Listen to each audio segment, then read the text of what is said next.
ශනිදා සාදය තරුපිරි අහස මැද පුන් සඳ දිලෙන විට තුරුලිය ලපලු නැල වෙයිසිසි කිරණ යට දුරුකොට සියලු අවහිරපා සිනහකට හිරුනැග ඇවිත් හින හෙයි නව දිනයකට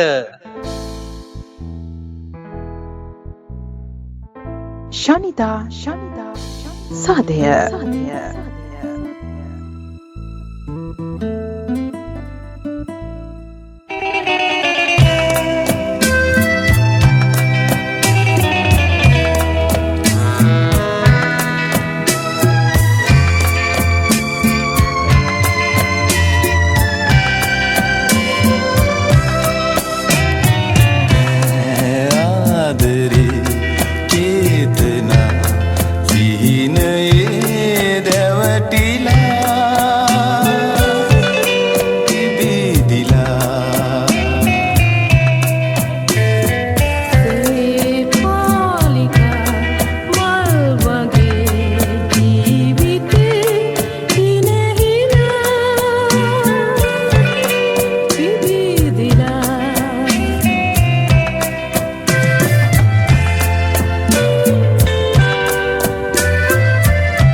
මර්වින් පෙරේරා රුක්මනී දේවිය සමගින් මහින්ද ගුණවර්ධනගේ ෆේස්බුක් පිටුවේ අපූරු කතාවක් තිබුණා. මට හිතුණා ඒ කතාව ඔබත් එක්ක බෙදා ගන්න. සොක්‍රටිස් කියන මහා ප්‍රඥය හමුවන්න කෙනෙක් එනවා. ඌ එන්නේ කතාවක් කියන්න. සොක්‍රටිස්, ඔයා දන්නේ නැහනේ. ඔයාගේ යාළුවා ඔයා ගැන එක එක තැන පුදුම කතාවන්නේ කියන්නේ. අර පුද්ගලයා කියනවා. සොක්‍රටිස් අතෝසවලා හුව නවත්වනවා. පොඩ්ඩක් ඉන්න. ඔයා දැන් ඔය කියන්නට යන කතාව මම පෙරහන් 3කට දාලා පෙරන්නට යන්නේ. පළමු පෙරහන තමයි සත්‍යයේ පෙරහන. කතාව කියන්නට ඉස්සෙල්ලා ඔයා මට කියන්න මේ ඔබ කියන්නට යන කතාව ඇත්තටම ඇත්ත කතාවක්ද නැත්නම් සත්‍යයක්ද කියලා. අර පුද්ගලයා පොඩ්ඩක් කල්පනා කරනවා. මම හරියටම කියන්නට දන්නේ නැහැ, මේ මටත් ඇහිච්ච කතාවක් නේ මම කියන්න යන්නේ. ඒ කියන්නේ ඔබ මේ කතාව සත්‍යයි කියලා හරියටම දන්නේ නැහැ. හොඳයි. දෙවන පෙරහන තමයි යහපත්කමේ පෙරහන. මේ කතාව ඔබ මට කීමෙන් යහපතක් වෙනවද? අර පුද්ගලයා ආයි කල්පනාවට වැටෙනවා. මට ඉතින් ඒකත් හරියටම කියන්න බෑ, මම ඉතින් මේ කතාවක් නෙවෙයි කියන්නට යන්නේ. හොඳයි. එහෙනම් මගේ මේ තුන්වන පෙරහනෙන් පෙරමු මේක. තුන්වන පෙරහන තමයි වැදගත්කමේ පෙරහන. ඔබ කියන්නට යන කතාව මොන ක්‍රමයෙන් හෝ මට වැදගත් වෙන කතාවක්ද? අර අමුත්තා හිස කසමින් කල්පනා කරනවා. මන්ද ඉතින් වැදගත්ද නැද්ද කියන්නට මන් දන්නේ නෑ. මං ඉතින් ඔබට මේ කතාවක් කියන්නට ආවේ. මෙහෙමනේ සොක්‍රටිස් කියනවා. ඔබ දැන් මට කියන්නට ආපු කතාව සත්‍යයි කියලා ඔබ දන්නේත් නැත්නම්, ඒ කතාවෙන් මට යහපතක් වෙනවද නැද්ද කියලා ඔබ දන්නේත් නැත්නම්, ඒ කතාව මට වැදගත්ද කියලා දන්නේත් නැත්නම්, ඒ කතාව මට කියන්න එපා. බොහොම ස්තුතියි. ඔන්න ඔකයි කතාව. ඔබත් කෙනෙක් ඔබට කතාවක් කියාගෙන එනකොට ඔය පෙරහන් තුනට දාලා පෙරලා බලන්න. ඒ කතාව සත්‍ය වෙයිද? ඒ කතාවෙන් යහපතක් වෙයිද? ඒ කතාව ඔබට වැදගත් වෙයිද කියලා. මේ තුනෙන් එකකටවත් ගැලපෙන්නේ නැත්නම් ඒ කතාවට ඇහුම්කන් දෙන්න එපා. බොහොම සරලයි. ශනිදා සාදය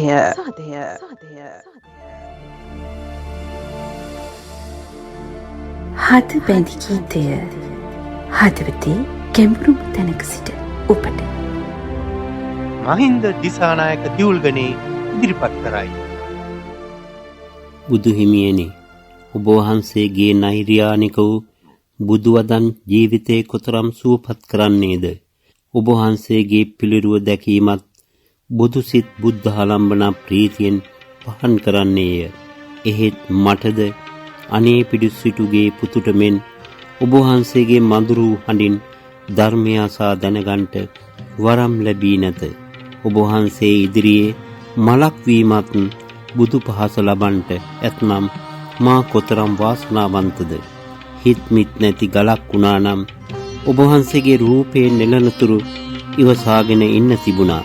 එයත් මට සතුටක් බුදු හිමියනි.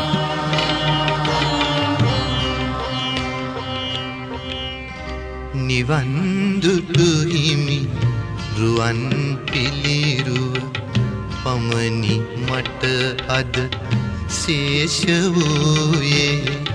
හිමි දෙසූ බණ අසා ඇති මුදු ඇසූයේ. හිමිගේ අඬින්නෝ අනේ පිඩු සිටු පුතුට මෙන්. අනේ හිමියනි මටද දැන් දෙසාවද හල මැනවි බුදුවන මහා කරුණාවෙන්. මහා කරුණාවෙන්.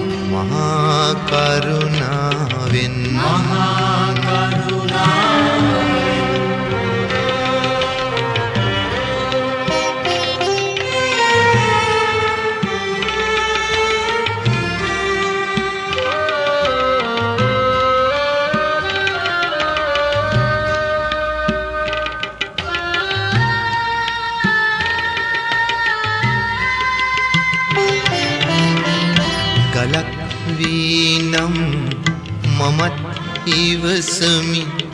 යකුළු පහරද කැපීවෙන් වෙන ඔබේ පිළිරුව නිම කරන්නට කලාකරුවකු අතින් ලැබෙනා. එයින් හිමිහුරු කලා වූ ශාන්තිය මට ලැබේවා. මහා කරුණාවෙන්. මහා කරුණාවෙන්.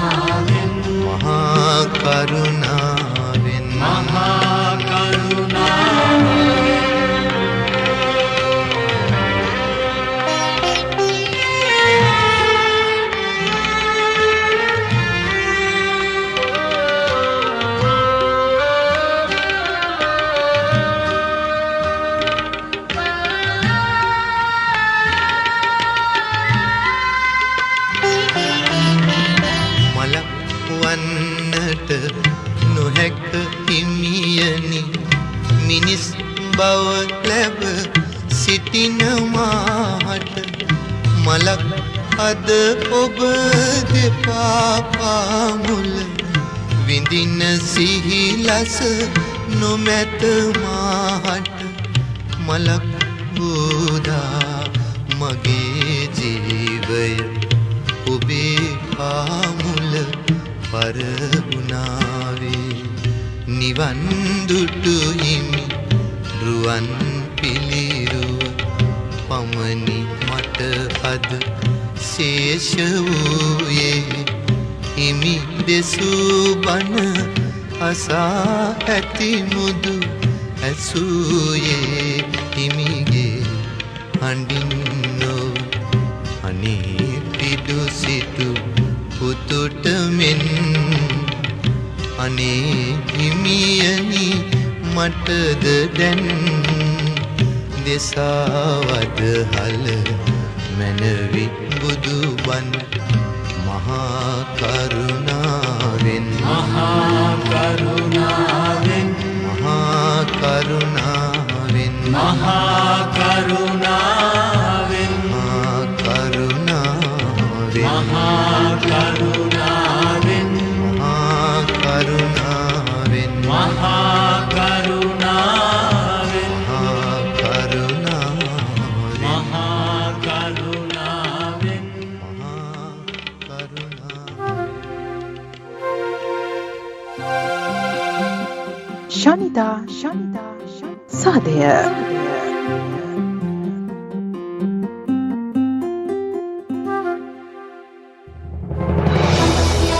සති අන්ත පුවත් පසුවිතරම වැඩ අවසන් කළ මාර්ග 1500ක් ජනතා අයිතියට පත් කිරීමේ උත්සවය පසුගියදා තංගල්ල වීරකැටිය ප්‍රදේශයේදී පැවැත්වුණා. එෙහිදී පැමිණ සිටි පිරිස ඇමතු ජනාධිපති ගෝඨාභය රාජපක්ෂ මහතා මෙලෙස අදහස් පළ කළා.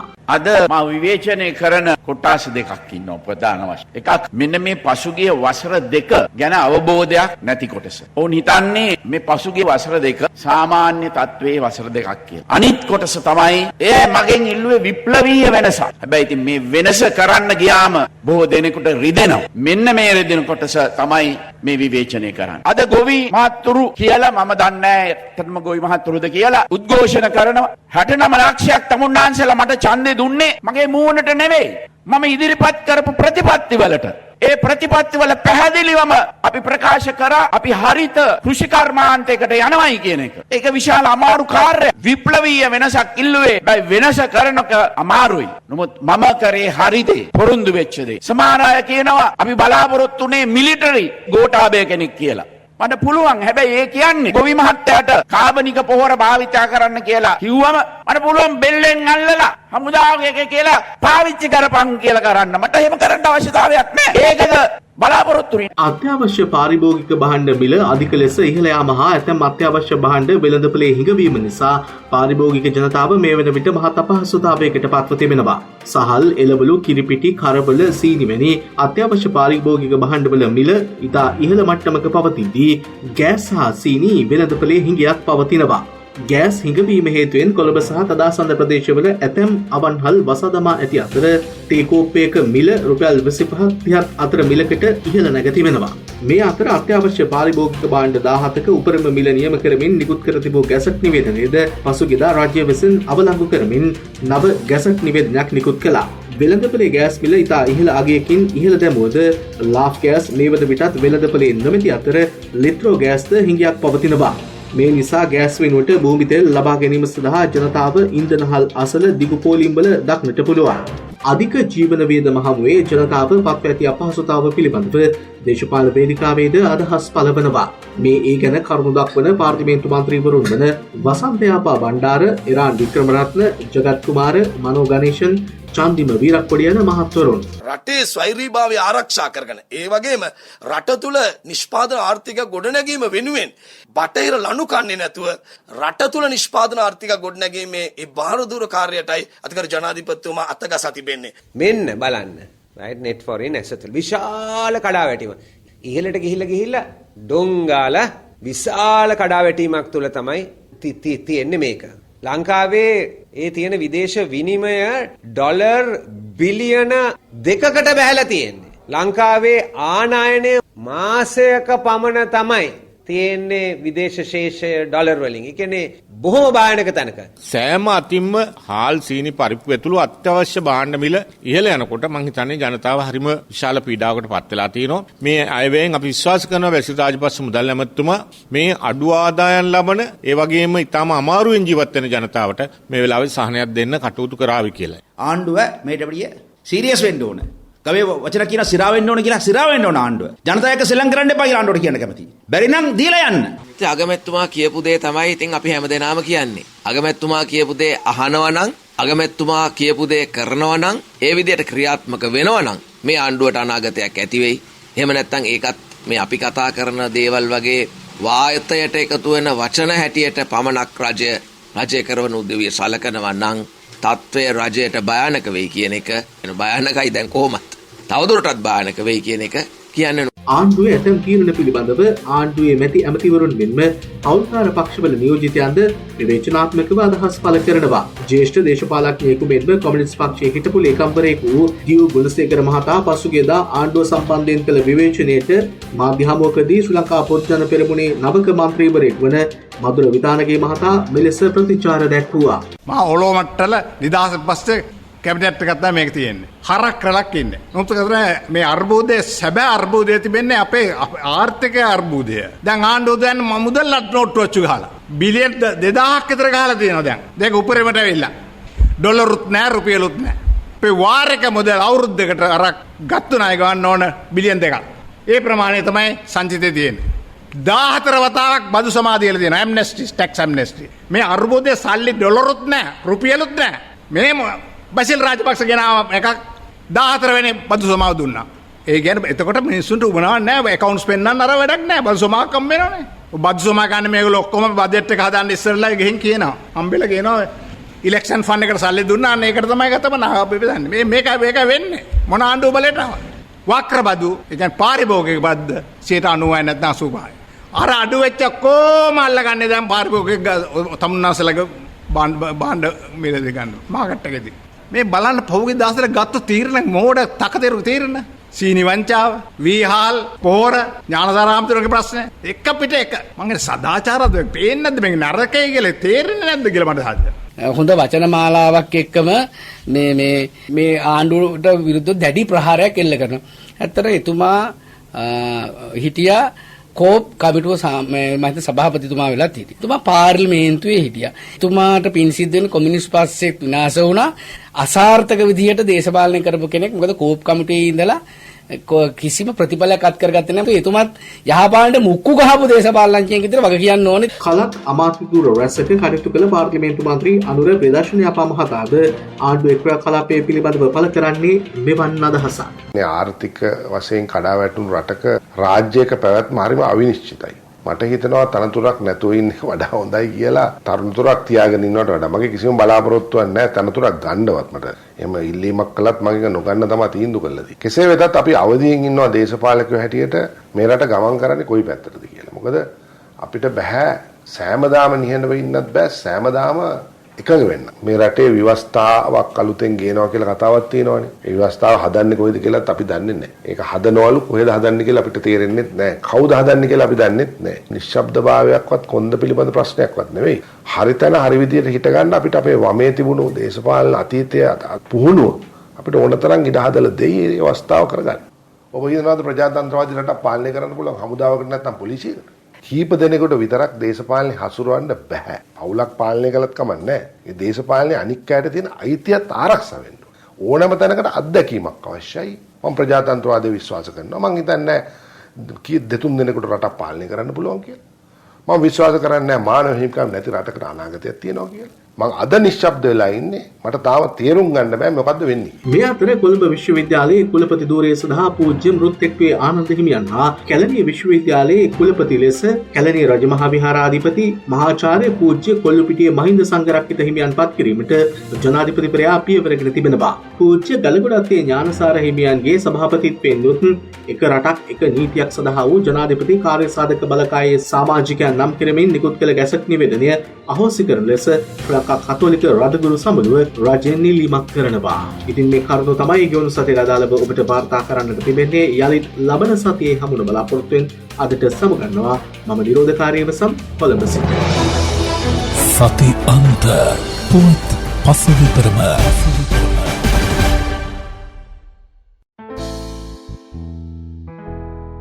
ශනිදා සාදය ඔවුහු පවසති කන්දක් අවසන පල්ලමක් ඇති බව. එසේනම් මේ තරම් කඳුමොටද. ඔවුහු පවසති වැරදිකරුවන්ට දඬුවම් ලැබෙන බව. එසේනම් මෙතරම් අපරාධ කොහෙන්ද. ඔවුහු පවසති දුමක් ඇති තැන ගින්නකුත් ඇති බව. එසේනම් මීදුමට චෝදනා කළ යුතුද. ඔවුහු පවසති කාලය වේදනා නසන බව. එසේනම් මේ තරම් රිදුම් කෙලෙසද. ඔවුහු පවසති ශීත කාලයට පසු වසන්තය එන බව. එසේනම් මගේ හද මිදී ඇත්තේ මන්ද. වර්ණ රසිකා ගුණවර්ධනගේ කවියක් මේ ටීඑම් ජයරත්න.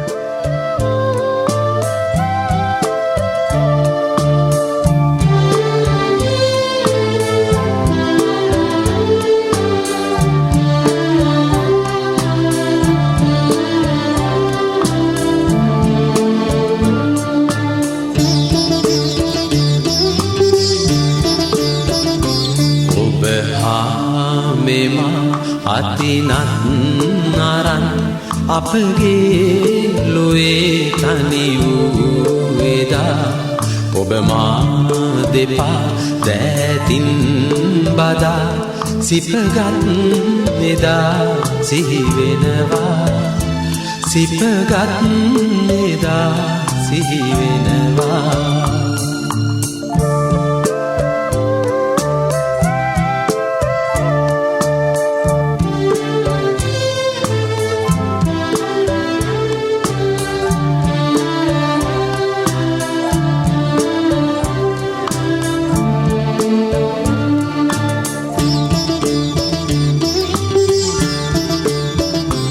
භවයෙන් භවේ මෙලෙසින් බැඳි අප ආගමන් අමතක වුවත් ඔබගේ මගේ හද මන්දිරෙන් නැග ආස්වරේ එක් වූ දිනේ සිහිවෙනවා එක් වූ දිනේ සිහිවෙනවා.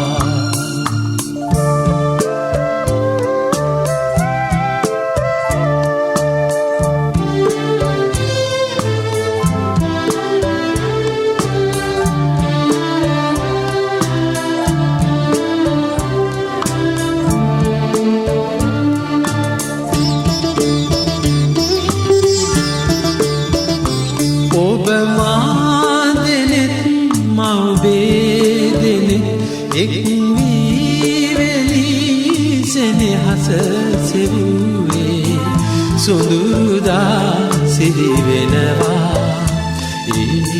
සුඳුරුදා සිහිවෙනවා ඔබ හා මෙමා අතිනත් නරන් අපගේ ලොවේ තනි වූ එදා ඔබ මා දෙපා දෑතින් බදා සිපගත් එදා සිහිවෙනවා සිපගත් එදා සිහිවෙනවා.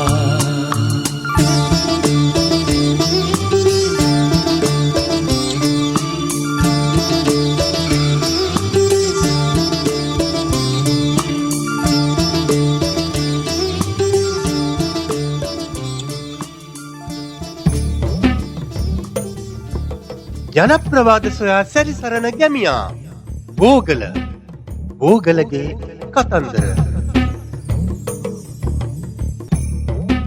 සඳුන් කපුරු සබරිද සමග යුත්පනා බුලත් පුවක් මල් කපුරෙන් සඳුන්ගෙනා මෙලෙසින් ශ්‍රියා දේවී ඇවිදින් මෙතනා සතතින් සරුමේ මල් බුලත දොළ දෙනා. මම මේ කියන්න තරන්නේ නාගවල්ලි ගැන. දැන් මේ නාගවල්ලි ගැන කියනකොම කල්ටි කල්පනාවේ මොකද්ද මේ නාගවල්ලි? නාගවල්ලි කියන්නේ බුලත් වලට. ඉස්සර කිව්වේ නාගවල්ලි කියලා. මේ බුලත ගැන ඉතින් බොහොම අතීතයේ ඉඳන් පැවතෙන කතා තියෙනවා. බුලත බුදුරජාණන් වහන්සේගේ කාලයේ ඉඳන්ම තියෙන දෙයක්. ඉතින් බුලත ගැන කතා කරනකොට කියනවා නිතර බතින් බුලතින් සරු කාලයක් අපේ රටේ තිබුණා කියලා.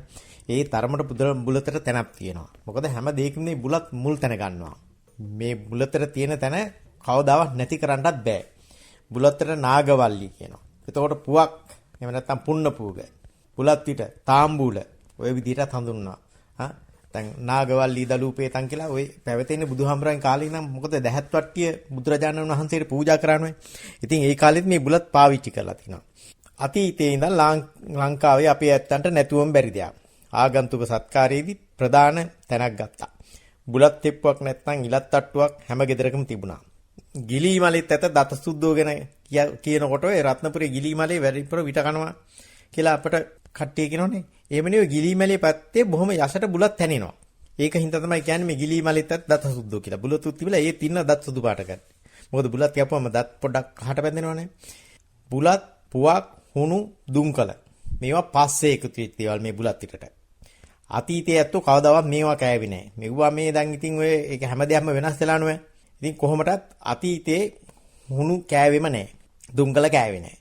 මේවා රස කරගන්න බුලත් පිට රහ කරගන්න දේවල් තිබුණා. ඉඟුරු පියලි, කරාමු නැටි, එනසාල්, සාදික්කා, වසාවාසි, අරත්තමල්, නියබොඩ, වියලි වැම්මැල්ල කරල් මේවා එක තමයි බුලත් හැපුවේ. ඉතින් එතකොට ඉතින් පලාතම සුවඳ ගන්නවනේ බුලත් ටිකක් කෑම. පස්සේ ඉතින් ඔය සාර විට ආරවා මේවා කියලා ඉතින් අලුත් ಜಾති තනා ගත්තා. ඉතින් ඒවා ඉතින් කාලයක් යනකොට වෙනස් වෙනවනේ. මේ බුලත් පිට මගුල් තුලා, දානමාන, ආචාර කිරීමට, ආරාධනා කිරීමට, ගම්මඩු, දෙවල් මඩු, සාන්ති කර්ම ඕවට නැතුවම බැරි දෙයක්. ඉතින් ඒකෙන් හින්දානේ මම ඔය පටන් ගත්තේ මේ බුලත් තටුව තියෙන හැටි. එහෙම නැත්තම් මොකක් හරි තොවිලකදී සෙත් සාන්තියකදී බුලත් තටුවේ කවි කියලා එකක් කියනවනේ. දොළ දෙන්න බුලත තමයි මුල් තැන ගන්නෙ. ඉතින් ඒකට කියන කවිය තමයි මම ඔය කිව්වේ අර සඳුන් කපුරු සවරිද්ද සමග යුත්පනා බුලත් පුවක් මල් කපුරෙන් සඳුන් ගෙනා කියලා. අන්න ඒ කවිය එහෙම තමයි ඉතින් පටන් ගන්න. ඔය ගම්මඩු දෙවල් මඩු ආදී වල සාන්ති කර්මවලදී. බුලත් ගැන ඉතින් নানা ප්‍රකාර විශ්වාස තියෙනවා අපි ඇත්තෝ ගාවා. බුලත් නාගලෝෙන් ලැබුණා කියනවා. එහෙම විශ්වාසයක් තියෙනවා. තවත් ජන කතාවක් තියෙනවා. සක්‍ර දෙවියෝ හඳේ හාවා ඇඳලා විසිකරපු පීන්සලේ නාගලෝට වැටුණාය. ඒ වැටුණ අතර නාගිනියක් ඒ ගිල්ලාය. ඒ නිසා මරණයටපත් වුණාම ඒ නාගිනිය වැළලු තැන පීන්සලේලා වැලක් මතුණා. මේ වැල නාගවල්ලි නම් වුණා කියලා. ඉතින් ඒවා ඉතින් මහ රසවත් කතා තියෙනවා. ඊට පස්සේ තව තියෙනවා දැන් ওই බුලත් කුලේ අපි බුලත් හපන්න ගන්නකොට මේ නැට්ට ගාවයි පහළින් කඩලා විසි කරනවානේ. ඕක කරන්නේ නාගලෝයේ ඉඳලා නාගයේ බුලත් කොලේ ගෙන ආවේ දෙකට නමලා අල්ලගෙන ආවිදින් ඒ විස රැඳිලා තියෙනවා කියලා ඒ නිසා කඩලා දානවායි කියලා විශ්වාසිකුත් තියෙනවා. කොහොම හරි ඉතින් මේ මනුලෝට බුලත් ලැබුණේ නාගලෝයෙන් කියලා තමයි ජන කතාවල තියෙන්නේ. නාගවල්ලි නම යෙදුනේ ඒ නිසායි කියලා කියනවා. නාග සම්බන්ධය නිසා. ඕන්න ඔය එක කතාවක්. හැබැයි ඉතින් මේ බුලත් වල තියෙනවා හරි වටිනාකමක්. මොකද ඔය ආහාර දීරේ පහසුව, වැසිකිලි යාමේ පහසුව ඔය වාගේ දේවල් තියෙනවා. ඉතින් කට ගඳ ගහනවරම නැති වෙනවා. ඉතින් බුලත් පිටේ ඉතින් ಗುಣ කීපයකුත් තියෙනවා. ඔය නාහේ අවහිර වෙලා මේ කියන්නේ හුස්ම ගන්න ටිකක් බැරි වුණාම ඔය පීනසෙම තියෙන කට්ටියට බුලත් නැට්ට පොඩි කරලා නාහෙට ඇල්ලුවම මේ ඒ අවහිරතාවය අඩු වෙනවා. ඉස්සර ඇත්තෝ කරේ ඕවා. ඉතින් මේ ලංකාවේ තියෙන බුලත් ಜಾති වර්ගයක් තියෙනවා. මහමානෙරු, ගැරන්ඩිමානෙරු, කහමානෙරු, ගල්දලු, ගැටතෝඩු, සුදු නාගවල්ලි, කහ නාගවල්ලි, මැටිපලා, කහ කීරිය, කහ බුලත්, කළු බුලත් ඔය වගේ බුලත් වර්ග තියෙනවා. මේ නාගවල්ලි කියන බුලත් කොලේ මැදින් මේ නැට්ටේ නම් විහිච්චි සුදු පාට ලස්සන රටාවක් තියෙනවා. ඒකට තමයි නාගවල්ලි කියලා ගොඩක් කට්ටිය කියන්නේ. ඉතින් කළු බුලත් ගොඩක් වවන්නේ පිටරට යවන්න. අපේ රට ඉස්සර ඉඳන්ම බුලත් පිටරට යවලා තියෙනවා. මේ විදේශ විනිමය උපයා ගන්නට. ඔය මල බුලත් කියලා කියන එකට ඔය CB වැල් කියලා කියනවා. ඔය පිරිත් මණ්ඩෝල එල්ලන්ට ගන්න ඒකට කියනවා මල බුලත් කියලා. ඒක බුලතට කන්නේ කට දනවා. ඔය වම්මැල්ල කියලා කියනවා. එම සිරිබෝ කියලා කියනවා. සිරිබෝ එහෙම නැත්නම් වැම්මැල්. ඒකේ ඔය කරල ගන්නවා. කරල මේ විටටත් ගන්නවා බෙහෙතටත් ගන්නවා. බුලත් කොළ වෙන් කරගන්න ක්‍රමයකුත් තියෙනවා. ඔය හරස් පැත්තට යන බුලත් වැලිය අතු වලට කියනවා පලුකම් කියලා. මේ වගේ කොළ වෙන් කරගන්න කියන්නේ පීදුන කොළ, කඳ කොළ ඔය විදිහට මේ ගම්වල ඇත්තෝ ඒවා වෙන් කරගන්න බුලත් කන්න. ගොඩක් වෙලාට ගන්න පීදුණු කොළ. ඒ කඳ කොළ, පළු කන් කොළ එහෙම කෑමම නිකන් කට දනවා කියලා කියනවා. රෑන් කොළ. එහෙම වෙන් කර ගන්නවා. ගොඩක් වෙලාට පීදුණු කොළ තමයි මේ පිට කන්න ගන්න. තව තියෙන ගස් බුලත් කියලා. ගස් වලට වැල්ලා වපුවාගේ ටිකක් බුලත් සැරයි. කට දණ්ඩ ගන්නවා. ඒකට කියන ගස් බුලත් කියලා. ඔය තෙක්කලාපේ බොහොම පිට තියෙනවා ගස් වලට යපුවා. ඒ වගේම බුලත් නැති වෙලාවට ගත්තු දේවත් තියෙනවා. ඔය හීන්තලා, ඕතලා. ඒ වගේ දේවලුත් තියෙනවා. තාපසර බුලත්. ওই වගේ දේවල් තියෙනවා. මේ සමහර කට්ටිය ඉතින් ඔය ගඳ පාන කොළ, ගෙඩි ඒවත් යොදාගෙන තියෙනවා. මේ බුලත් පිට ගන්න පුවක් වර්ගයක් තියෙනවනේ. මේ පුවක් තියෙනවා අපේ රටේ පුවක් කුඩා පුවක් ඒවා පුංචි ඒවා. තව තියෙනවා හම්බම් පුවක් කියලා. ඒක ටිකක් අර අනික කුඩා පුවක් වලට වඩා ටිකක් ලොකුයි. ගම් වල තියෙන ගෙඩි ලොකුවත් නේ රට පුවක් කියලා. ඉතින් කොහොමදත් ඔය ඉතින් අපේ රටේ තියෙන එක මේවා එකක් නෑ මොකක් ටිකක් ලොකුවට තියෙනවා ඕක රට එකක්. ඉතින් එහෙමත් කියනවනේ. ඉතින් තව තියෙනවා ගොළෑ පුවක් කියනවා මේරියෝ නැති ඒවට. තව මඩේ දාලා ගත්තාම මඩ පුවක් කියලා කියනවා. වේලලා ගත්තාම කරුංකා කියලා කියනවා. ඒ ලේන්තරි එහෙම නැත්නම් දෝතුළු ඒවා තියෙනවා. රද්දෝතුළු ඒවත් විතර ගන්න. තව තියෙනවා ගල් පුවක් ඒවා විතර කන්නේ නැහැ. ඉතින් කණ්ඩ අමාරුයි. සමහර කට්ටියේ කනවා පුවක් නැති වුණා. ඔය වාගේ ඉතින් ගොඩක් පුවක් හිගපැති වල සමහරට ඔය වනගත ප්‍රදේශවල වාගේ ඉන්න කට්ටිය ඉතින් තව භාවිතා කරනවා කිතුල්ලට ඉලපත්තා ඔය වාගේ දේවල්. හීන් දෙමට පොත්ත කුරුම්බා වැටියේ ලපටි කොටස ඔය වාගේ දේවල් පාවිච්චි කරනවා. සමහර ගස්වල පොතු යදා ගන්නවා. ඉතින් ඔය මයිල පොතු, පවනැල්ල, කොස්කුන්න, කෝම් පොතු, ගහට පොතු, මූණමල් පොතු, ගල් කෑර, ගෑ කරල්, වන ඉදල, ගල් තියඹලා, හල් පොතු, තලහ පොතු ඔය වාගේ මේ දේවලුත් පාවිච්චි කරනවා බුලත් පිට හපන්න පුවක් වෙනුවට. කොට්ට කටු කටු ඉඹුල් කටු තනහාලු කටුද ඔයවත් ගන්නවා. මෑතක ඉඳන් ඔය දුම්මැල්ලත් සමහර පැතිවල කනවා. ඊ පැත්ත මල් පැති, බූටෑකොළ ඔය වගේ දේවල්. ඉතින් කොහොම හරි මේ බුලත් ආගන්තුක සත්කාරයට ගන්නවා වගේම අප්පිරියා ගති අඩු කරගන්නත් ඒවයි පාවිච්චි කරනවා.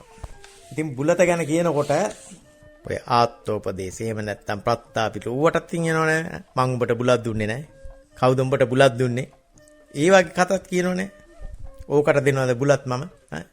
මොකද බුලත පිළිගැනීම සඳහා එහෙම නැත්නම් ආරාධනා කිරීම සඳහා බොහොම තැනක් ගන්න එකක්. ඒ හින්දා ඉතින් මේ ඒ වාගේ දේවලුත් පට බැඳලා තියෙනවා. ඒ තහංචි වලට බුලත් තහංචිය. මගුල් තුලාවලදී බුලතට මුල් තැනක් හිමි වුණා. මගුල් තුලා මරණේදී මගුලේදී බුලත නැත්තම් ඒක ඒ තැනක් නෙවෙයි. ඒ තරමට අපේ සංස්කෘතියට සමීපවම දෙයක් තමයි බුලත. මේ මගුල් තුලාවලදී බුලත් ගැන බොහොම ලොකු තැනක් දෙනවා. බුලත් තහංචි කියලා තියෙනවා, කඩළු තහංචි කියලා වගේ තහංචි වලටත් මේ බුලත යොදා ගන්නවා. මගුල් තුලාවේදී බුලත් තහංචි යොදන්නේ ඔන්න මනමාලිගේ පාර්සෙන් ආවම මනමාලයේ මේ මනමාලයේ කට්ටිය මනමාලිගේ පැත්තට එනවනේ ඉතින් මනමාලිගේ පාර්ශ්වයේ පැත්තට. එතකොට මොකද කරන්නේ? මනමාලිගේ කට්ටිය ඇවිදින් ඉවරලා අර මනමාලිගේ පාර්ශ්වයට තහංචියක් දානවා. කඩුළු තහංචියක් දානවා. ඔන්න එතකොට දන්න කෙනෙක් ඇවිදින් ඉවරලා කඩුළු තහංචියෙන් බෙදලා එනවා ඇතුළට. ඇතුළට ඇවිදින් යනවා බුලත් තට්ටුව දෙනවා. බුලත් තට්ටුව දෙන්නේ මෙහෙම කියලා. තහංචියක් දාලා බුලත් තට්ටුව අත තියන්නම් මේ තහංචිය බෙදින්න ඕන. කොහොමද කියන්නේ? ඕම් මෙන්න මේ විදිහට ඉතින් තහංචිය දානවා. පළමුව මේ කප් උපන්න කාලෙදී බුලත් ගෙනාවේ කවුද කියන්? දෙවනුව මහරජ සම්මත වංශෙට බුලත් ගෙනාවේ කවුද කියන්? පතිනිපා ළඟ කුමරට දෙන දූ බුලත් බෙදුවේ කවුද කියන්? බුලත් උපත මට කියලා දී මිස බුලත් වට්ටියට අත නොතියන්. ඕන් ඔහොම කියලා බුලත් දැන් වුණ බුලත් තහංචිය. දැන් ඉතින් මේ තහංචිය කඩන්න එපායි. එතකොට ඉතින් මනමාලයේ පාර්සෙන් ඉතින් දැනුම් තේරුම් ඇත්තෙක් එනවා. ඇවිල්ලා ඉතින් අර කඩළු තහංචිය කැඩුවා වාගේ මේ විදිහට මේ තහංචිය කඩනවා. පළමුව මේ කප නසිනා කාලෙදී බුලත් ගෙනාවේ නාගලොවින්. දෙවනුව මහා සම්මත රජ වංශෙට බුලත් ගෙනාවේ නාග රජුන්. පත්තිනි පාළඟ කුමරුට දෙනදා බුලත් බෙදුවේ දල කුමරුන්. බුලත් උපත මම කීවා ඇති දැන් බුලත් වට්ටිය මගේ අතට දියන්. ඔය විදිහට කියලා තහංචිය කඩනවා. ඔන්න ඊට පස්සේ බුලත් වට්ටිය දීලා කට්ටියට වාඩි වෙන්න කියලා වතුර අල්ලලා එහෙමනේ මගුල් තොලාවල කරන්නේ. ඉස්සර දැන් නම් එහෙම නැහැ නේ හොටෙලෙට නෙන්නේ. ඔය තහංචි මොනවත් නැහැ නැද්ද? කට ඕන බීගෙන එනවා. යුවා ඉතින් කිව්වා කියලා තරහ ගන්න එම්පායි බං. මේ අදට මදාවේ මං ගෙහුම් එන්නම්. පස්සෙන් පහු දවසක එන්නම් කොහායිත් ඔයයි කතාවක් කියන්න.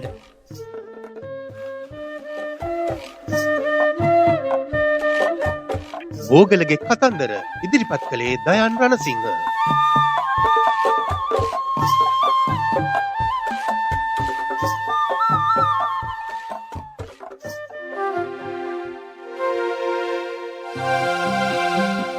ශනිදා සාදය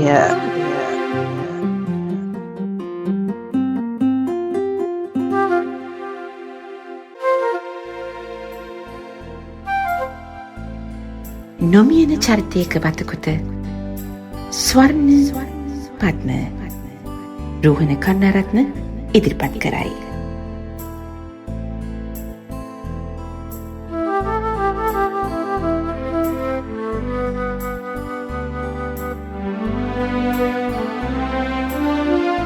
හල්පෙලීනගේ අතුකෝරල මොරිස් ජෝසෆ් රණබාහු මේ කවුරු වෙන්න පුළුවන්ද? මේ වැඩසටහනේ ස්වභාවය හඳුනන ඔබ දන්නවා අනිවාර්යයෙන්ම කවුරු හෝ ජනප්‍රිය පුද්ගලයෙක් විය යුතුයි මේ නමේ හිමිකරුවා කියලා.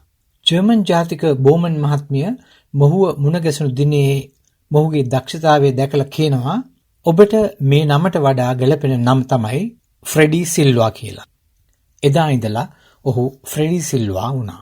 ෆ්‍රෙඩි සිල්වා උපත ලබන්නේ 1938 පෙබරවාරි 6 වෙනිදා. මොරටුවේ පුවක් අරඹ කියන ගමේ පවුලේ එකම දරුවා ලෙසයි ඔහු උත්පත්ති ලබන්නේ. ඔහු ගායකයෙක්, චිත්‍රපට නළුවෙක් මෙන්ම චිත්‍රපට නිෂ්පාදකවරයෙක්. 1960, 70 සහ 80 දශක තුන තුළ බිහි වූ ප්‍රහසන රංගන ශිල්පීන් අතර අතිශය ජනප්‍රිය වූ ශිල්පීන් අතරින් කැපී පෙනුණු ශිල්පියෙක් තමයි ෆ්‍රෙඩි සිල්වා කියන්නේ. හල්පිලීනගේ බිල්ෆ්‍රෙඩ් ඇඩෝල්ෆ්ස් රණබාහු වූ ෆ්‍රෙඩි සිල්වාගේ පියාගේ මුල්ගම මාතර. ඔහු මොරටුව නගර සභාවේ ආවේක්ෂකයෙක් ලෙස සේවය කරලා තියෙනවා. ලැටිෂියා මියුරෙල් ප්‍රනාන්දුගේ ගම මොරටුව. ඒ ෆ්‍රෙඩි සිල්වාගේ මව. ඒ දෙදෙනා විවාහ වීමෙන් පසු මොරටුවේ පදිංචි වුණා. ෆ්‍රෙඩි සිල්වා අධ්‍යාපනය හදාරන්නේ මොරටුවේ මෙතෝදිස්ත විදුහලෙන් සහ මොරටුව ශාන්ත සෙබස්තියන් විදුහලෙන්. ඔහුගේ මුල්ම ගීතය වුණේ 1958 දී පටිගත කළ ඇලන්සන් මෙන්ඩිස් නිර්මාණය කළ බාර් බාර් බාර් බාර් එකෙන් බීලා නම් වූ ගීතයක්. ලංකාවේ පටිගත කළ මුල්ම රොක් ඇන් රෝල් ගීතය ලෙස සැලකෙන්නේ මේ ගීතය. බාර් එකෙන් බීලා සූර් සූර් සූර් සූර් වෙන්න ගාලා ටැප් ටැප් ටැප් මේ ටැප් වෙන්න වැදිලා මේ බලන්න මට හොඳටම සූර් බාර් බාර් බාර් බාර් එකෙන් බීලා සූර් සූර් සූර් සූර් වෙන්න ගාලා ටැප් ටැප් ටැප් මේ ටැප් වෙන්න වැදිලා මේ බලන්න මට හොඳටම සූර්. ෆ්‍රෙඩි සිල්වා ගීත ගායනා කළ ප්‍රසංගයක් නැරඹීමට පැමිණි එවකට අග්‍රාමාත්‍ය වූ ශ්‍රීමත් ජෝන් කොතලාවලතුමා ඔහුගේ ගායනය ගැන පැහැදී ඔහුට ලිපියක් ලියා දී එයත් රැගෙන රේඩියෝ සිලොන් ආයතනයට ගොස් ලිවි විජේමාන මහතා හමුවන ලෙස දන්වලා තිබෙනවා. ෆ්‍රෙඩි සිල්වාට ගුවන් විදුලියේ දොර ඇරෙන්නේ ඒ අයුරින්. ගුවන් විදුලියේදී ඔහු ගායනා කළ මුල් ගීතය වුණ මොට්ටපාල නම් වූ මේ ගීතයයි. මමයි මොට්ටපාල දොට්ට දැම්ම පාසලෙන් ආහා පාසලෙන් ඌ පාසලෙන් වෙත්ත පිත්තල වී සිටිමි කවට කම්වලින් අපි ටීචර් මට මේ නම දැන්නේ. ඊට පසුව ඔහුගේ බාර් බාර් බාර් බාර් එකෙන් බීලා ගීතය PLA සෝම්පාල මහතාගේ නව සංගීතයෙන් උපවත් කරලා ගායනා කළා. පසු කලෙක ඔහු ප්‍රේමකීර්ති අල්විස් මහතා එක්ව ගීත ගණනාවක් නිර්මාණය කළා. එතුලින් උපහාසාත්මක ගීත ශෛලයක් හඳුන්වා දුන්නා. පාංකිරිත්තා, ආරුං මාමා, නෑදෑයෝ, හඳ මාමා උඩින් යතේ, කැකිලි රජ්ජුරුවෝ වැනි ගීත එවකට ඉතාමත් ජනප්‍රියත්වයට පත් වුණා. ඔබට මතක ඇති ගී සතියේ මා ඉදිරිපත් කළ වැඩසටහනේදී මා ප්‍රකාශ කරා ෆ්‍රෙඩි සිල්වාගේ මුල්ම රංගනයේ අඩංගුනේ සුහද සොහිරෝ චිත්‍රපටයට කියලා. එහිදී ඔහු රංගපාමින් දිය රැල්ල වෙරළි හැපි හැපි ගීතය ගායනා කරා පුෂ්පරාණි ආර්යරත්න සමග. ඒ 1962දී. ෆ්‍රෙඩි සිල්වාට සුහද සොහොයුරු චිත්‍රපටයට සම්බන්ධ වීමට ලැබී ඇත්තේ ඔහුගේ මිතුරු එච්.ආර්. ජෝතිපාල සහ රොයිද් සිල්වාගේ මාර්ගයෙන් K.A.W. පෙරා මුණගැසීම තුළින්. නමුත් ඊටත් පෙර ඔහු ඩී.බී. නිහාසිංහයන්ගේ මිලිමීටර් 16 චිත්‍රපටයක් වූ තරුණ විය කියන විත්ති කතා චිත්‍රපටයේ රඟපා තිබෙනවා. ජෝදේව් ආනන්දගේ සුජීවා චිත්‍රපටයේ රංගනයේ යෙදමින් ඔහු ගායනා කළ මේ ගීතය ඔහුට විකට නළුවෙක් ලෙස ස්ථාවරත්වය ගොඩනගා ගැනීමට ඉබහල් වුණා. අලුත් කලාවක් සොයාගත්ත මං දියුණු වෙන්න ඕනේ නම් අලුත් කලාවක් සොයාගත්ත මං දියුණු වෙන්න ඕනේ නම් නිකන් ඉන්න එපා කොහොම හරි ගහපල්ලා බම් පිස්සම්. ඔහුගේ රංගනය ඉදිරිපත් කළේ විකට නළුවෙක් විදිහට විතරක් නෙමෙයි. 1974 දී ලසඳා චිත්‍රපටයේ විජයගේ භූමිකාවත් 1975 දී සූගිරි කෙල්ල චිත්‍රපටයේ පුෂ්පානන්ද රොබර්ට් ලුයිස් ඥානපාල යන භූමිකාත් ඔහුගේ ප්‍රහසන රංගනය අතික්‍රමණය කළ රංගන ශෛලියට අයත් වුණා. 1975 දී ඔහු මන්දබුද්ධික ආබාධිතයෙකුගේ භූමිකාව රංගපෑවා. ඔහු ඒ රංගන විලාසය උකහාගෙන තිබුණේ මොරටුව කොරළවැල්ල ප්‍රදේශයේ ජීවත් වූ එවන් පුද්ගලයෙකුගේ හැසිරීම් රටාව තුළින් බව වර එක ඔහු පවසා තිබුණා. 1980 ගණන් වෙනකොට චිත්‍රපට නිෂ්පාදකයන් වැඩි නැඹුරුවක් දැක්වුවා තමන්ගේ චිත්‍රපටවලට ෆ්‍රෙඩි සිල්වාව රංගනින් සහභාගී කරවා ගැනීමට. ඒට ප්‍රධානතම හේතුව වුණේ ඔවුන් හිතුවා ෆ්‍රෙඩි සිල්වා නැති චිත්‍රපට අසාර්ථක වෙයි කියලා. ඒ තරමටම ඔහුගේ රංගනය අත්‍යවශ්‍ය සාධකයක් බවට පත් වුණා. චිත්‍රපට කර්මාන්තය බිඳ වැටී තිබුණු සමයේ ඒ රැක ගැනීමට ෆ්‍රෙඩි සිල්වාගෙන් ලැබුණු දායකත්වය අතිමහත්. ඔහුගේ රංගනය රැකත් චිත්‍රපට බොක්ස් ඔෆිස් වාර්තා බිඳහෙළීමට සමත් වුණා. 1998 25 වෙනි සරසවිය සම්මාන උළෙලේදී ඔහුට කුසලතා සම්මානයක් ලැබුණා මනමෝහිනී චිත්‍රපටයේ ඔහුගේ ගායනය උදෙසා. ඔහු ජනාධිපති සම්මාන හා රණතිසර සම්මාන ලාභී බවත් ජනප්‍රිය නළුවා ලෙස සරසවිය සම්මානයට පාත්‍ර වූ එකම විකට නළුවා බවත් ආචාර්ය නුවන් නායනගීත් කුමාර ලියූ ශ්‍රී ලාංකේය සිනමා වංශ ග්‍රන්ථයේ ඔහු සඳහන් කර තිබෙනවා. ෆ්‍රෙඩි සිල්වා නිෂ්පාදනය කළ චිත්‍රපට වන්නේ 1985 තිරගත වූ චාලිත රංගාලි චිත්‍රපටයත් 1994 වසරේදී තිරගත කළ ඔක්කොම හොඳටයි යන චිත්‍රපටයත්. ෆ්‍රෙඩි සිල්වා තම රංගනය වෙනුවෙන් තමන්ම ගීත ගායනා කළා. එසේ නොවන එක් අවස්ථාවක් ලෙස ලසඳා චිත්‍රපටයට ඔහුගේ රංගනයට එච්.ආර්. ජෝතිපාල ජරමර අස්සේ ගීතයේ ගායනයේදීම සඳහන් කරන්න පුළුවන්. ඒ වගේම අනුන්ගේ රංගනයට තමන් දී ගැයූ අවස්ථාවක් ලෙස ලොකුම හිනාව චිත්‍රපටයේ එල්.එම්. පෙරේරාගේ රංගනයට ඔහු ගැයූ පරණ කෝට් ගීතය සඳහන් කළ හැකියි. පරණ කෝට් පිත්තල බොතම් කැඩිච්ච මුලා දෑනි පුරුෂ 450කට අධික චිත්‍රපට සංඛ්‍යාවක රංගපෑ හා 1500කට අධික ගීත සංඛ්‍යාවක් ගායනා කළ විකට නළුවෙක් ලෙස හා චිත්‍රපට පසුබිම් ගී ගැයූ ගායකයෙක් ලෙස සිංහල සිනමාවේ ඉහළම තැනක වැජඹුණු ෆ්‍රෙඩි සිල්වා පිටිකලක් රෝගාතුරව හිඳ 2001 ඔක්තෝබර් 29 වෙනිදා පිළියන්දල සිද්ධ මුල්ලේදී ඔහුට වයස අවුරුදු 63ක්ව සිටියේදී මෙලොව හැර ගියා. අද වැඩසටහන අවසානයේට මාතුරාගත්තේ ප්‍රේමකීර්තිද අල්විස් රචනා කළ මහාචාර්ය සනත් නන්සිරි සංගීතවත් කළ ෆ්‍රෙඩි සිල්වා ගායනා කළ මේ ගීතයයි. ලබන සතියේ හමුවීමේ බලාපොරොත්තුවෙන් අදට මා ඔබෙන් සමුගන්නවා. ආයුබෝවන්. අමුතු ඇඳුම් ඇඳ හඬවන රබාන කියතේ පොළොවෙන් ඉඳන් අඩි 10ක් විතර ගුස ඇතේ. අමුතු ඇඳුම් ඇඳ හඬ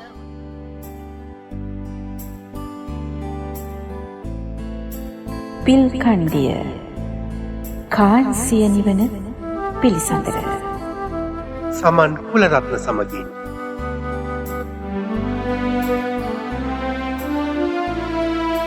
ආයිබෝ වේවා ආයුෂ සැප බල වැඩෙන තවත් සොඳුරු ශනිදා දිනයකට ආසර එකතු කරමින් අදත් මම ගොඩ වෙනවා පිල් කණ්ඩිය වෙතට. අද මාත් සමගින් පිල් කණ්ඩියට ගොඩ වෙන්නේ අසන්නයක්. ඇය නමින් චමිලා බණ්ඩාර. ඉතින් ඉතාමත්ම ආදරයෙන් සෙනෙහසින් ඔබව ආයුබෝවන් කියලා පිල් කණ්ඩි වෙතට පිළිගනු ලබනවා. ආයුබෝවන් සමන්. චමිලා ඔබ ශ්‍රී ලංකාවේදී විශේෂයෙන්ම බැංකු ක්ෂේත්‍රයේ දීර්ඝ කාලීන ගමනක් ගෙහිල්ලා තමයි ඔබ ඔස්ට්‍රේලියාවට සංක්‍රමණය වෙන්නේ. ඉතින් අපි ඔබේ ඒ සුන්දර බැංකු ජීවිතය සම්බන්ධව මතකයන් අවදි කරමු. ඔව් සමන්, මම රැකියාව කළේ සම්පත් බැංකුවේ. ඇත්තටම සම්පත් බැංකුව ආරම්භ කරේ 1987 වසරේ. මම එකතු වෙන්නේට 1989 මුලදී. ඇත්තටම මට අවස්ථාව ලැබෙන්නේ ඒ කාලේ විශ්වවිද්‍යාල වහලා තිබ්බ කාලයක්. එතකොට සම්පත් බැංකුව පටන් ගත්ත කාලේ ගොඩක් ඉස්කෝලෙන් පිටත් අයින් වුණ ළමයිව බඳව ගත්තා. මට ඇත්තටම සම්පත් බැංකුවට ඇතුල් වෙන්න ගොඩාක්ම කැමැත්තක් ඇති වුණේ සම්පත් බැංකුවේ වැඩ කරන අයට අඳින්න තිබ්බ ඇඳුම. මං ඔස්ට්‍රේලියට ඔස්ට්‍රේලිය අඳින්න හරිම කැමති කෙනෙක්. ඒ හින්දා ඒක තමයි මට තිබ්බ පළවෙනි ආකර්ෂණය සම්පත් බැංකුව වෙත බැඳෙන්න. එහෙම බැඳුණු මම අවුරුදු 26ක් සම්පත් බැංකුවේ විවිධ තනතුරුවල රාජකාරී කරා. ඉතින් ගොඩාක් අත්දැකීම් ලැබුණා. සම්පත් බැංකුව කියන්නේ ඇත්තටම ලොකු පවුලක්. ඒක වෙනමම සංස්කෘතියක්. ඉතින් මමත් ඒ ලොකු පවුලේ එක සමාජිකයෙක් හැටියට අවුරුදු 26ක් වැඩ කරා කියන ඉතාම සතුටුදායක හැඟීම තාමත් මගේ හිතේ තියෙනවා. ඔව්, ඒ වගේම දැන් ඔබ බැංකු ක්ෂේත්‍රයෙන් සමු අරගෙන දැන් ඔස්ට්‍රේලියාවට සංක්‍රමණය වෙන්න ගේ තීරණය ගන්න අවස්ථාවේදී අතම ඔබේ කැරියර් එකේ පීක් එක. කියන්නේ උසස්ම අවධියට අවිල්ලා හිටියේ. ඉතින් ඔබ ඒ ගත්ත තීරණය සම්බන්ධව අද මොකද ඔබ හිතන්නේ? හැමෝම මගේ අස්සන වෙලාවේ ඇහුවේ ඇයි මම මේ වගේ තීරණයක් ගත්තේ? ඇත්තටම සමන් මම මෙහෙට එනකොට අවුරුදු 47ක්. එතකොට ඒ වගේ වයසකදී තවත් අලුතෙන් ආපහු ජීවිතේ පටන් ගන්න බය නැද්ද කියලා හැමෝටම හිතන මං අච්චර තැනක ඉඳලා ආපහු ජීවිතේ අලුතෙන් පටන් ගන්න. ඒත් මට හිතුණා ඒක තමයි හොඳම වෙලාව මගේ දුවල දෙන්නට හොඳ ජීවිතයක් ලබා දෙන්නත් මටත් මේක තමයි හොඳම වෙලාව. තවත් පරක්කු කරන්න ඕනේ නැහැ කියලා. ඉතින් මම හරිම සතුටු වෙනවා මීට අවුරුදු 6කට කලින් මේ රටට එන්න අවස්ථාව ලැබුණාට. හොඳයි චමිලා, ඉතින් මම ඊළඟට කැමති ඔබේ පවුල් පසුබිම ඒ වගේම පවුලේ විස්තර සම්බන්ධවත් ඔබෙන් විපරම් කිරීමට. ඔව් සමන්, මගේ පවුලේ මගේ අම්මයි තාත්තයි එක්ක හිටියේ මට නංගිලා දෙන්නෙක්. අපේ පවුලේ සහෝදරයෝ නැහැ. මගේ පියා මේ වෙනකොට ජීවතුන් අතර නැහැ. අපි ඇත්තටම ඉස්කෝලේ ගියේ ඇවිදගෙන, මම විසාක විද්‍යාලයට ගියේ ඇවිදගෙන ගියේ. ඒක හරිම සුන්දර අත්දැකීමක් ඒ පාසල් කාලයත්. ඊට පස්සේ මම විවාහ වෙන්නේ මගේ ඥාතියෙක් සමග හේමන්ත. මට ඉන්නවා දුවල දෙන්නෙක්. ඔවුන් ගොඩක් ලොකුයි, දෙන්නම රැකියාවල් කරනවා. සඳනී සරිනී. අපි 4 දෙනා සතුටින් මෙහෙ ගත කරනවා. ඔබ මේ වන විට නවකතා කීයක් විතර කියවලා තියෙනවද? ඒ වගේම ඇයි මේ තරම්ම මේ සිංහල භාෂාවට සාහිත්‍යයට ඔබේ මේ කැමැත්ත කොහොමද ඇති වුනේ? ඒක මං හිතන්නේ සමන් මගේ තාත්තගෙන් ආපු දෙයක්. ඒ කියන්නේ මගේ තාත්තා ගොඩාක් කියවන පුද්ගලයෙක්, කතා පොත් කියවන පුද්ගලයෙක්. කතා පොත් විතරක්ම නෙවෙයි හැම විෂයක් ගැනම සෑහෙන්න කියවපු කෙනෙක්. මමත් ලොකු නංගිත් අතර ඇත්තටම තිබ්බේ අවුරුද්දයි මාස දෙකක වෙනසක්. ඉතින් අම්මා කියන්නේ නංගි ගොඩක් පොඩි හින්දා මම තාත්තා කතා පොත් කියවන තැනට වෙලා මාව තියලා තිබ්බහම මං මොහේ සද්ද නැතුව ඒ දිහා බලාගෙන ඉන්නවලු. ඒ හින්දාම වෙන්න ඇති මම තාත්තා වගේම පොත් කියවනවා රැයක් දවාලක් නැතුව. ඒ කියන්නේ සමහර වෙලාවට මේ පොත හම්බුනොත් මං ඉලි වෙනකන් හරි මේ පොත එදාම කියවලා ඉවර කරනවා. ඒ තරම් මං පොත් කියවන එක නම් ඇත්තටම පොත් ගුල්ලියක් කිව්වොත් හරි. අපි එහෙමනම් අද දවසේ අපේ වැඩසටහන සඳහා ඔබ තෝරාගත් ගීතය ඒ සම්බන්ධයෙන් කතා කරලා අපි ගීතයට යමු. ඔව්, මම තෝරගත්තේ දීපිකා ප්‍රියදර්ශනී මහත්මිය ගායන පිටුසෙනෙහි ගීතය. ඒක මට ගොඩක් සමීප ගීතයක් වෙන්නේ මගේ පියා නැති වුණ නිසාම නෙවෙයි. දීපිකා ප්‍රියදර්ශනී පීරිස් ඈ දන්නෙත් නැති වෙති. ඈත් මමත් එකම වයසේ අනුලාවට ගියේ. මගේ පියා මට මතක ඇති කාලේ මට අවුරුදු 10 ඉඳලා හෘද රෝගියෙක්. ඒ සාමාන්‍යයෙන් හැම අවුරුද්දකටම සැරයක් වගේ දැඩි සත්කාරයකකට මගේ පියාව ඇතුල් කරන්න වෙනවා. එකපාරක් එහෙම ඇතුල් කරනකොට එහා ඇඳේ හිටියේ දීපිකා ප්‍රියදර්ශනී සොයුරියගේ පියා. හැබැයි ඔහු ජීවිතෙන් සමුගන්නවා. ඊට පස්සේ තමයි ඇය මේ ගීතය ගයන්නේ. මට දිනවකානු වර්ෂ මතක නැහැ මේ ගීතය ගායන වර්ෂය. ඉතින් මගේ පියා නැති වෙච්ච වෙලාවෙත් මට මේ ගීතය එදා ඉඳලා නැති වෙන්න කලින් ඉඳලා මාස ගීතයක් තමයි මේ. හැබැයි මේ සිදුවීමුත් එක්ක මට මේ ගීතය ගොඩාක් දැනෙනවා සමන්. පිතුසිනෙහි පිදු පියෙකුණු මෙතිලෝ දරුවන් හිනෙහි ඇතිදෝ උන්ගේ සිත රැඳි තනියම කන්නට මෞනත කවදා හැකි වේදෝ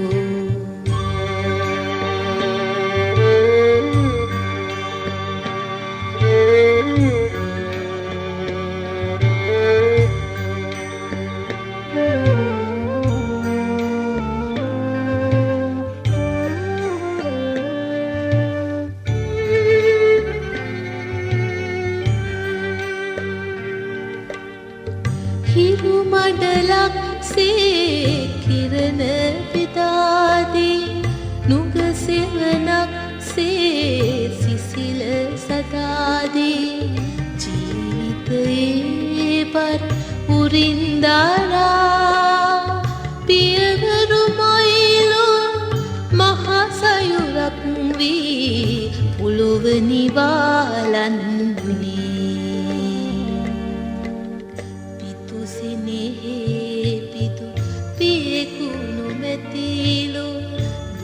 දරුවන් හිනෙහි ඇතිදෝ උන්ගේ සිත රැඳි තනියම කන්නට මෞනත කවදා හැකි වේදෝ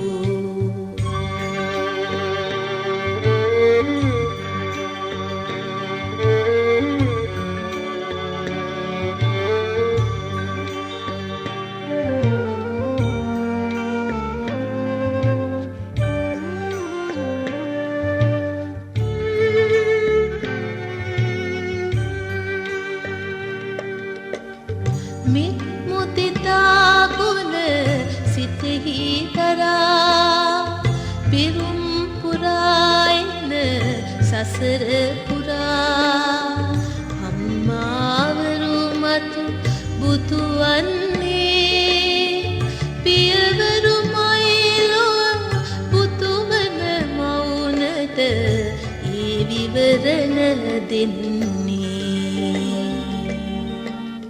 පිතුසිනෙහි පිතු පියෙකුණු මෙතිලෝ දරුවන් හිනෙහි ඇතිදෝ උන්ගේ සිත රැඳි තනියම කන්නට මෞනත කවදා හැකි වේදෝ. චමල අවසාන වශයෙන් මම කැමති ඔබෙන් විමසන්නට අපේ ගුවන්විදුලිය විශේෂම ශනිදා සාදය ඔබට කොයි ආකාරයේ අත්දැකීමක්ද හැඟීමක්ද ගෙන එන්නේ කියලා.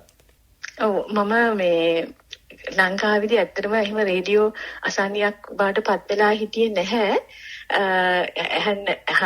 පත් වෙලා හිටියේ නැත්te ඇත්තම අධික කාර්යබහුලකම හින්දා වාහනේ යනකොට තමයි රේඩියෝ අහන්නේ.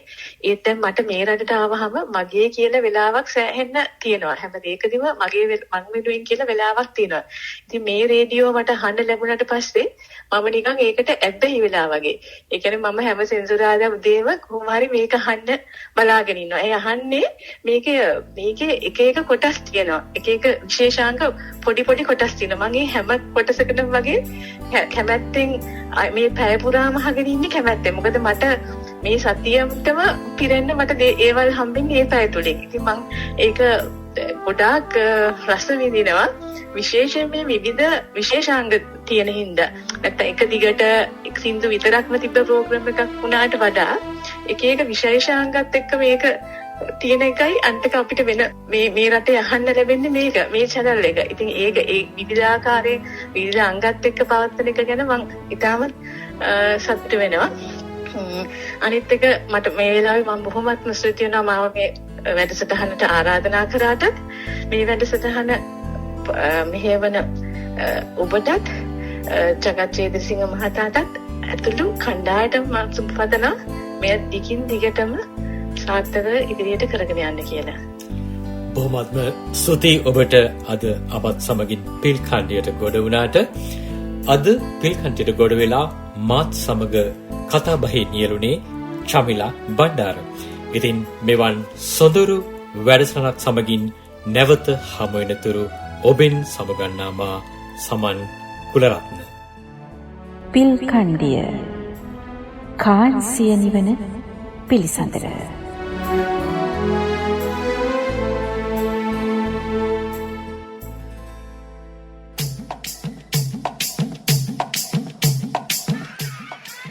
හරි අයිබෝන් ළමයි.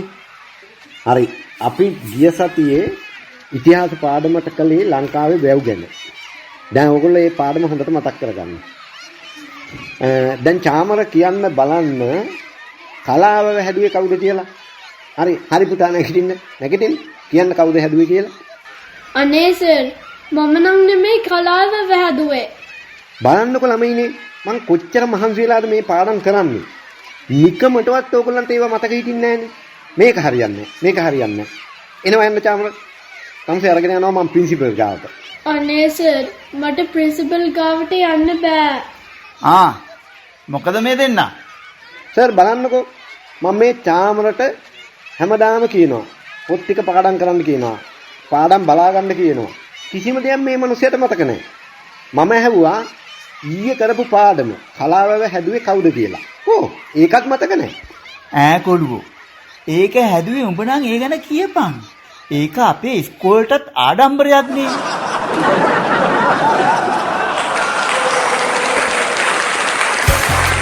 චරින් ඩිනාල් ඉන්පද සිරි කුමාර සමග ගාමිණී පැලෑද. පිටපත ගාමිණී පැලෑද.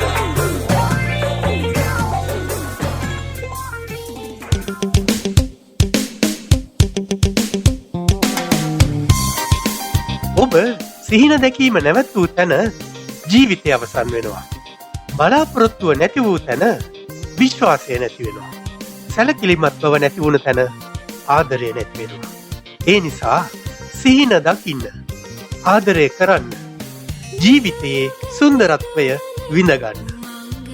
අදත් ශනිදසාදය ඔබ වෙත ගෙනෙනට මා සමග එක්වුණා වත්සලා ඉෂ්ටවීර. මම ශනිදසාදය සම්පාදනය කොට ඉදිරිපත් කළ ජගත් ජේ එදිරිසිංහ. ලබන සතියේ නැවත හමුවෙමු.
Did